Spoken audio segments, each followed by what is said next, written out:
আসসালামু আলাইকুম ওরহমতুল্লাহি ওবরাকাতুহু। আলহামদুলিল্লাহি রব্বিল আলামিন।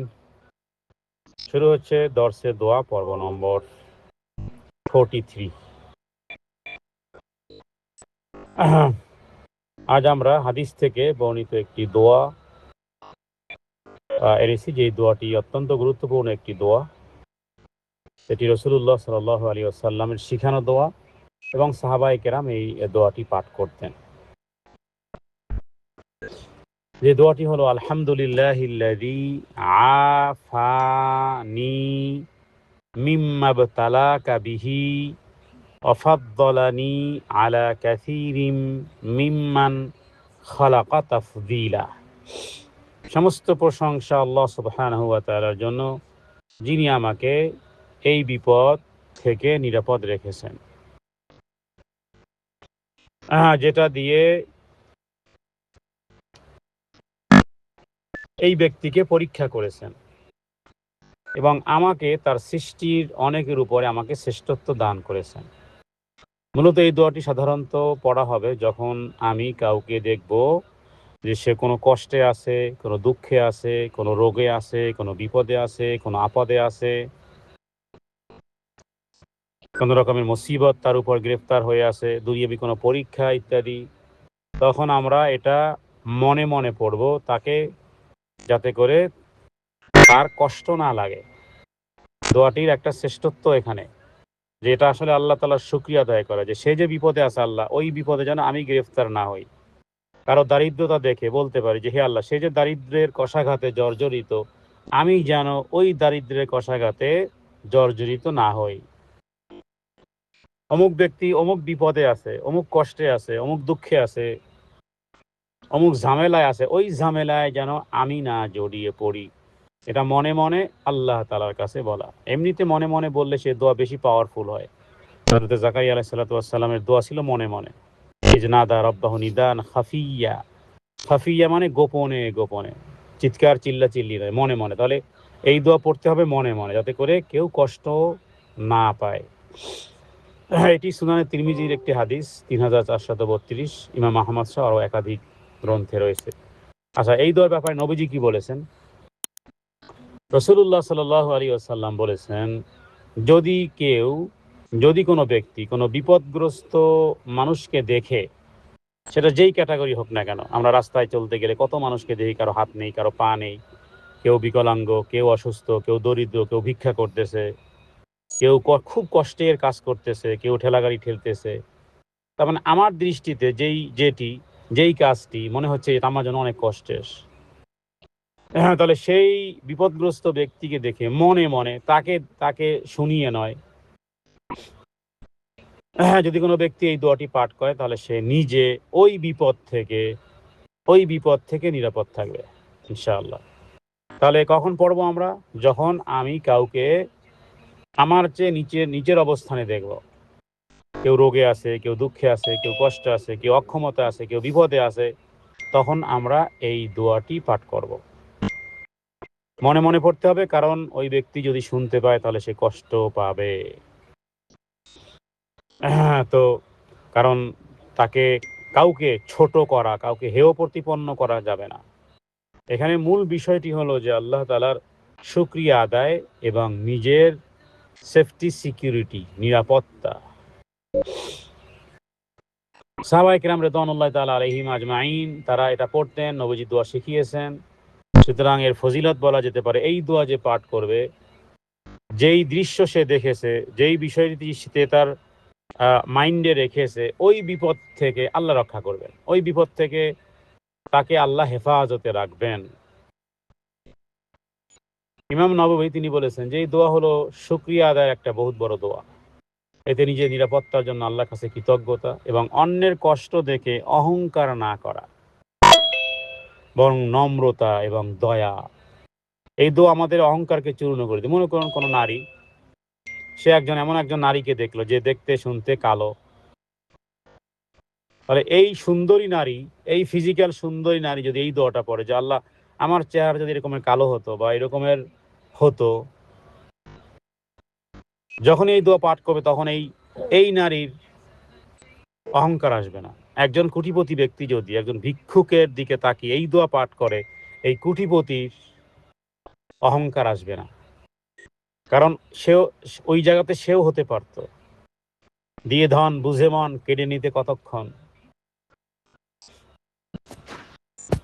একজন রাষ্ট্রপ্রধানও যেই কোনো মুহূর্তে জেলের ভাত খেতে পারে, যেই কোনো মুহূর্তে দেশ ছাড়া লাগতে পারে, যেই কোনো সময় কত কিছুই হয়ে যেতে পারে। এগুলো তো চোখের সামনে আমাদের দেখা। তাহলে অন্যের কষ্ট দেখে মূলত আসলে অহংকার নয়, বরং নম্রতা এবং দয়া। সাহাবায়ে কেরাম আন্তরিকতার সাথে আমল করতেন। তাহলে সমস্ত প্রশংসা ওই আল্লাহ সুবহানাহু ওয়া তাআলার, যিনি আমাকে তার ওই বিপদ থেকে আমাকে দূরে রেখেছেন, নিরাপদ রেখেছেন, যেটা দিয়ে তিনি মানুষকে বিভিন্নভাবে পরীক্ষা করেছেন এবং অন্যান্য সৃষ্টির উপরে আমাকে শ্রেষ্ঠত্ব দান করেছেন। তাহলে এখানে আমরা কয়েকটা শব্দ এখানে পাই। এক হলো যে আলহামদুলিল্লাহ। আলহামদুলিল্লাহ মানে আমি স্বীকার করতেছি যে আমি ভালো আছি। আলহামদুলিল্লাহ বলা মানেই হলো আমি ভালো আছি। এই জন্য ঘুম থেকে জাগ্রত হয়ে বলতে হয় আলহামদুলিল্লাহ। তার মানে হলো যে আমি ভালো আছি, তবে আমার ভালো থাকাটা এটা আমার যোগ্যতা নয়। আমি যে ভালো আছি, আমি যে ভালো ঘুমিয়েছি, আমি যে ভালো রান্না করতে পেরেছি, আমি যে খেতে পেরেছি, আমি যে হজম করতে পেরেছি, আমি যে দিন রাত গুজরান করতে পেরেছি, এটা আমার কোনো যোগ্যতার, আমার শরীরের ইমিউনিটির কারণে নয়, টাকা পয়সার কারণে নয়, ধন দৌলতের কারণে, বরং আল্লাহর দয়া। দ্বিতীয়, আফানি, আল্লাযী আফানি, যিনি আমাকে নিরাপদ রেখেছেন। তাহলে আলহামদুলিল্লাহিল্লাযী আফানি, এই কথাটার মধ্যে কি আছে? যে আমি যে ভালো আছি, আমাকে যে আল্লাহ সুস্থ রেখেছেন, আমাকে যে স্ট্যাটাসে রেখেছেন, এর চেয়ে আরো স্ট্যাটাস খারাপ হতে পারে, মুহূর্তের মধ্যেই খারাপ হয়ে যেতে পারে। একজন ব্যক্তি সুস্থ, আমরা একসাথে হঠাৎ করে শ্বাস ব্রিথিং প্রবলেম, শ্বাস প্রশ্বাস যেন আটকে আটকে যাচ্ছে, অ্যাম্বুলেন্স কল করলাম, হসপিটালে নিয়ে ভর্তি করলাম, সেখান থেকে শুরু করে আজকে 9 মাস যাবৎ একই প্রবলেম হতে হতে হতে হতে সারা শরীরে পানি, ব্রেনে এখন পানি, মানুষ চিনতেছে না। তাহলে একটা ঘটনাই, কার কখন কি হয়ে যায় কে বলতে পারে। সুতরাং স্বীকার করতেছি যে আমি ভালো আছি আমার যোগ্যতায় নয়, বরং একান্ত আল্লাহ সুবহানাহু ওয়া তাআলার দয়ায়। এটা গেল আলহামদুলিল্লাহিল্লাযী আফানি। এরপরে মিম্মাবতালাকা বিহি, মিম্মাবতালাকা বিহি, তার মানে এই ব্যক্তি যেই বিপদে গ্রেফতার আছে, বা অমুক ব্যক্তি বা অন্যের বিপদকে পরীক্ষা হিসেবে দেখা। তার মানে অন্যের কষ্ট দেখে তাকে ছোট না ভাবা, বরং বুঝা যে এটা আল্লাহর পক্ষ থেকে পরীক্ষা, এটা আল্লাহর পক্ষ থেকে পরীক্ষা। পরীক্ষায় যে গ্রেফতার হয়ে যাবে, সে তো আর হাহুতাশ করবে না, চিৎকার চিল্লাচিল্লি করলে তো কিছু হবে না, বরং সে ধৈর্য ধারণ করবে। তার জন্য ভিন্ন নসিহত, তার জন্য ভিন্ন ওয়াজ নসিহত। এটা আমরা এক সাইড থেকে এই হাদিসের একটা অংশ হলো যে আমি যাকে দেখতেছি যে ওই বিপদ যদি, ওই অসুখ যদি, ওই রোগ যদি, ওই কষ্ট, ওই ক্লেশ, ওই দুঃখ, ওই দুর্দশা, ওই যাতনা, ওই সিচুয়েশন যদি আমি না চাই, তাহলে এই দোয়া আমার জন্য। তাহলে এটা প্রথম পক্ষের জন্য একটা দোয়া। দ্বিতীয় পক্ষের বিষয়টি তো হাদিস ভিন্ন, প্রত্যেকের ক্যাটাগরি অনুযায়ী কথা বলা আছে। তো আমরা এই প্রথম মানে ফার্স্ট পার্টি বিষয়ে কথা বলতেছি, যে অন্যের কষ্ট দেখে, অন্যের দুঃখ দেখে, অন্যের দুর্দশা দেখে, অন্যের দারিদ্রতা দেখে, অন্যের রোগ শোক দেখে তাকে ছোট না ভাবা, বরং এটা যে আল্লাহর পক্ষ থেকে পরীক্ষা, এটাই হলো মিম্মাবতালাকা বিহি। তাহলে আফানি কিন্তু আগেই নিজের কাছে, যে আপনি আল্লাহ তাআলার কাছে কৃতজ্ঞতা করেছেন যেন আল্লাহ আপনাকে ওই বিপদ থেকে বাঁচান। এটা আফানির মধ্যে কথা ইনক্লুডিং আছে। রাসূলুল্লাহ সাল্লাল্লাহু আলাইহি ওয়াসাল্লাম বলেছেন, যেই ব্যক্তি দোয়া পাঠ করবে ওই বিপদ থেকে সে নিরাপদ থাকবে। কারো ক্যান্সার, কারো বিভিন্ন রোগ, আপনি জানেন যখনই আপনার কাছে খবর আসে তখন আপনি মনে মনে দোয়া যদি পড়েন, তার মানে তাহলে ওই রোগ আপনার হবে না ইনশাআল্লাহ। তিরমিজির 3432 নম্বর হাদিস, ইবনে মাজাতেও হাদিস আছে। তাহলে আমরা অবশ্যই মনে মনে পড়বো, তার সামনে পড়বো না। বা আপনি কোনো ব্যক্তিকে রোগাক্রান্ত কোনো ব্যক্তিকে আপনি দেখতে গেছেন, তার কুশল বিনিময় করতেছেন, মনে মনে আপনি পড়বেন, তাকে শুনিয়ে পড়বেন না, কারণ সে কষ্ট পাবে। মানুষ কষ্ট পেতে পারে, কারণ এই দোয়ার ভিতরে এরকম একটা কথা আছে কি, যে তোমাকে সমস্ত প্রশংসা আল্লাহ তাআলার জন্য, যিনি আমাকে সেই বিপদ থেকে নিরাপদ রেখেছেন যেটা দিয়ে তোমাকে পরীক্ষা করেছেন। তাহলে এই কথা যদি আপনি কোনো অসুস্থ ব্যক্তি মানুষ, অবশ্যই মনটা খারাপ করবে যে দেখছো আজকে আমি বিপদে পড়েছি। যদিও ওই বিপদ তার জন্য রহমত হতে পারে, কল্যাণ হতে পারে, গুণমাফের কারণ হতে পারে পরকালে। কিন্তু আপনি যদি ও থেকে হেফাজত থাকতে চান, সুরক্ষিত থাকতে চান, তাহলে এটা এই দোয়া জোরে পড়া যাবে না, আস্তে পড়তে হবে। কারণ আপনি আসলে মূলত কাউকে ছোট ভাবতেছেন না, আল্লাহর পরীক্ষা ভাবতেছেন এবং নিজের জন্য নিরাপত্তা চাচ্ছেন। তাহলে নবীজির কথা অনুযায়ী যে যে ব্যক্তি এই দোয়া পাঠ করবে সে ওই বিপদ থেকে নিরাপদ থাকবে যেই বিপদ সে দেখতেছে বা যাকে দেখতেছে। তাহলে মনে মনে পড়তে হবে, অহংকার নয়, বিনয় থাকতে হবে, অন্যের জন্য যেন দোয়া আছে ভিতরে। সুতরাং কাউকে অসুস্থ দেখলে নিজের সুস্থতার জন্য শুকরিয়া, কাউকে গরিব দেখলে অহংকার নয়, সহানুভূতি, কাউকে বিপদে দেখলে তার জন্য দোয়া, নিজের জন্য হেফাজত। নিজের আগে তো আমরা বলি যে নিজে নিজে বাঁচলে বাবার নাম, মানে কথাটার তো একটা যুক্তি আছে অবশ্যই। আপনি যদি নিজে সেভ না হন তাহলে আপনি অন্যকে সেভ কি, আপনি বিপদে আছেন, আপনি অন্যকে কিভাবে উদ্ধার করবেন? আপনি নিজেই টালমাটাল। তাহলে আগে নিজের সেফটি সিকিউরিটি এই দোয়ার মাধ্যমে হয়ে গেল, দেন এবার ওই ব্যক্তিকে দোয়া করেন যে আল্লাহ আপনার বিপদ আবার দূর করে দিক। তখন আবার সেকেন্ড ক্যাটাগরি হলো ফেরেশতা এবার আপনার ওই দোয়ার সাথে বলতেছে ওয়ালাকাম ইসলুক, ওয়ালাকাম ইসলুক, ওয়ালাকাম ইসলুক, তোমার জন্য অনুরূপ, তোমার জন্য অনুরূপ। এই জন্য তো নবীজি একটা হাদিসে বলেছেন যে কি চমৎকার মুমিনের জীবন, মানে প্রত্যেকটা সেকেন্ড যে সে কতটা ডেভেলপ করে পরকালে, সুবহানাল্লাহ, কতটা ডেভেলপ। তো জান্নাতের ডেভেলপটা কি কবরে মৃত্যুর পরে শাস্তি দেখে ডেভেলপ? নো ডেভেলপ, কোনো ডেভেলপ হবে না। ডেভেলপ যা হবে দুনিয়াতে ডেভেলপ হয়। কারো কারো জান কারো কারো কারো কারো জান্নাতের সুউচ্চ মর্যাদা এরকমই। নবীজি বলেছেন যে ওই যে আকাশের তারকা দেখো, তুমি আছো দুনিয়াতে, আমরা দুনিয়াতে তারকা দেখি কিভাবে, মাথা একেবারে পুরো উপর করে দেখি। নবীজি বলেছেন জান্নাতে যে মর্তবা মর্যাদা হবে, কারো কারো মর্তবা যেমন এই জমিন আর ওই দূরাকাশের তারা।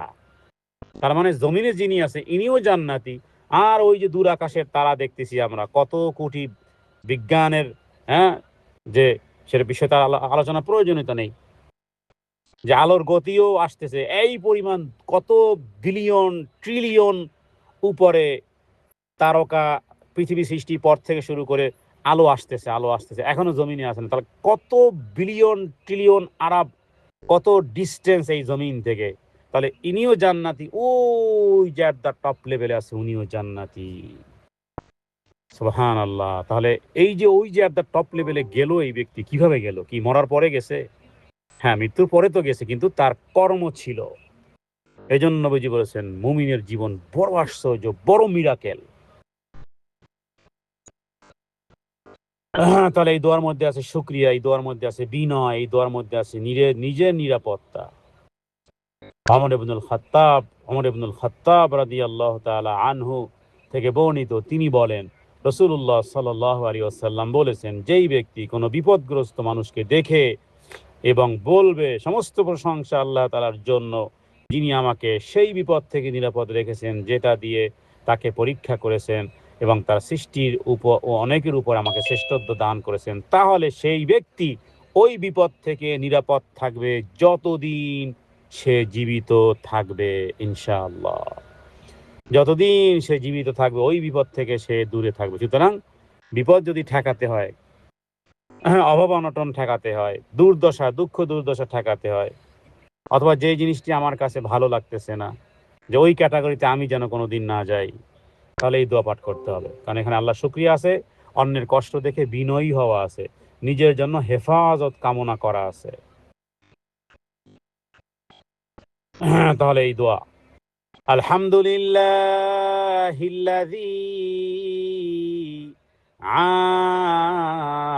আফানি মিম্মা বতালাকা বিহি ওয়া ফাদ্দালানি আলা কাসীরিম মিম্মান খালাকা তাফদীলা।